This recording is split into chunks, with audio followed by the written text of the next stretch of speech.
आदाब। बातें मुलाकातें में आपका स्वागत है। मैं हूं आपका होस्ट मोहम्मद अफजल खान। आज हम एक बहुत ही मशहूर किताब के बारे में बात करेंगे जिसका नाम है बहश्ती ज़ेवर। मौलाना अशरफ थानवी की लिखी हुई है। मौलाना अशरफ थानवी, जिन्हें हकीमुल उम्मत भी कहा जाता है और देवबंद के बड़े उलमाओं में इनकी गिनती होती है। बहश्ती ज़ेवर किताब के बारे में मैं ऐसे वीडियो देखता था और कुछ पढ़ता था, लेकिन जब मैंने खुद पढ़ा तो मुझे समझ में नहीं आ रहा था कि आखिर हकीमुल उम्मत साहब इस किताब में क्या कहना चाहते हैं। 500 के करीब सफ़र की किताब है। डिफरेंट पब्लिशर के पेज चेंज हो जाता है, लगभग 400 से 500 की पेज की किताब है। एक वक्त में बहश्ती ज़ेवर लोग शादियों में अपनी बहन और बेटियों को दिया करते थे, और आप सोचिए कि वो किताब में झूठी रवायत हदीस के अलावा, चलिए झूठी हदीस भी नहीं है, बल्कि अपनी तरफ से मनगढ़ंत कहानियाँ अशरफ थानवी ने लिखा है।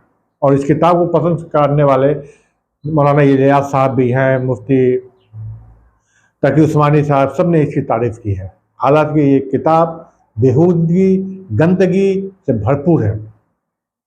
पूरे किताब में अपनी तरफ से इस्लाम को पेश किया गया है, न कुरान के हवाला है, न सही हदीस की बातें की गई हैं। इस किताब को पढ़ने पर लगता है कि जो हमारे अकाबरीन हैं उनके दिमाग में सिर्फ औरतें सवार रहती हैं। इसमें ऐसी ऐसी फालतू बातें हैं, ऐसी ऐसी बातें हैं कि आपको बताया भी नहीं जा सकता कि उस किताब में क्या लिखी गई है। पढ़ने पर लगता है कि इनके सर पे सिर्फ सेक्स का ही भूत सवार रहता है। अपनी तरफ से कहानियां बनाई गई हैं, अपनी तरफ से समस्या बनाई गए हैं जो प्रैक्टिकल लाइफ में ऐसी कोई समस्या आ ही नहीं सकती है। और जैसे इसी किताब में है कि वलियों को भी गैब के बारे में पता होता है, यानी उनके ऊपर कशफ होता है, इल्हाम होता है। आखिर ये कहाँ लिखा हुआ है? उसके बाद इसमें है कि किसी का शिकवा शिकायत करना भी गुनाह कबीरा है, जबकि कुरान गुनाह कबीरा के बारे में बता चुका है क्या है। इस ऐसी बातें हैं। उसके बाद इस किताब में अगर आप देखेंगे,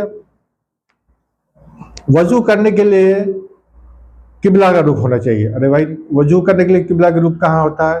वजू आप कहीं भी कर सकते हैं, नमाज के लिए किबला रुख है। तो ऐसी और भी बातें हैं जो मैं आपको बता रहा हूँ कि जिसका इस्लाम से कोई ताल्लुक नहीं है। इन्होंने अपनी शरीयत जो उनके मुंह में आया उसको उन्होंने बक दिया और उसको किताबी शक्ल दे दी।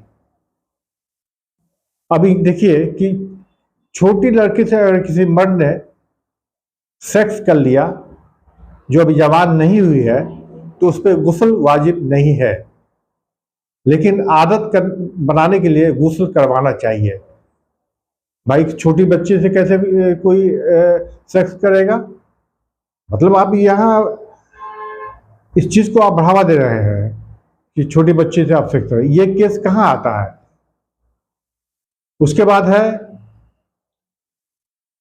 अगर आपके कपड़े पे पखाना या मुर्गी के बीट पे अगर 4.5 माशा या उससे कम हो तो नमाज दुरुस्त है।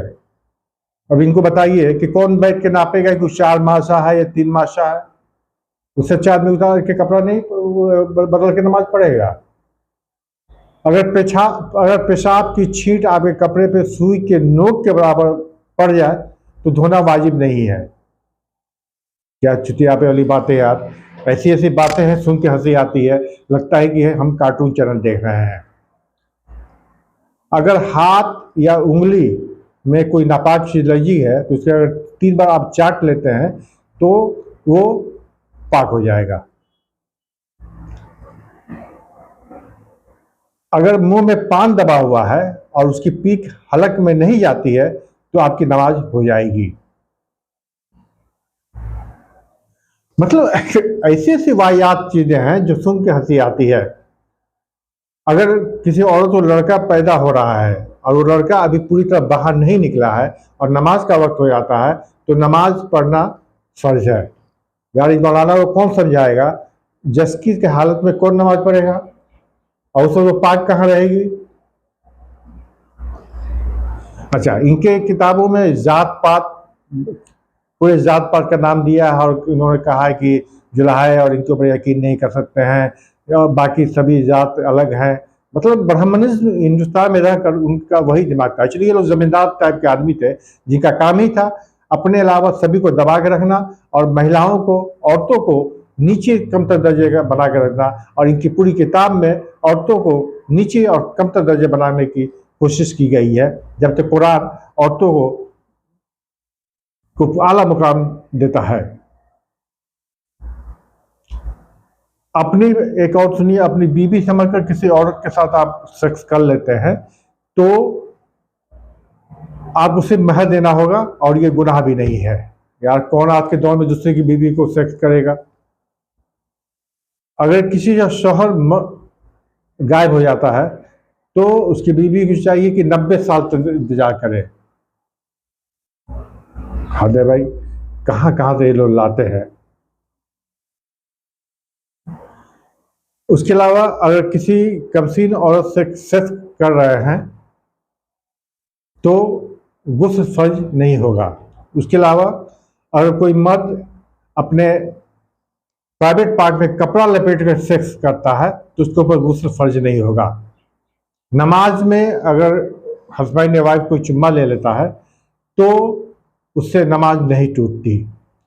तो ये कम कुछ एग्जाम्पल है। अब सोचिए कि इनकी किताब में 90% जो है वो सिर्फ सेक्स के मसले को बढ़ाया गया है अपनी तरफ से, तखय्युलात, मतलब अपनी तरफ से सोचिए इन लोगों के दिमाग कितने गंदे रहे होंगे इन मौलानाओं लोग को। नए नए हिसाब से अगर आप बकरी या जानवर से सेक्स कर लेते हैं तो आपको क्या नाम है कि गुनाह नहीं है।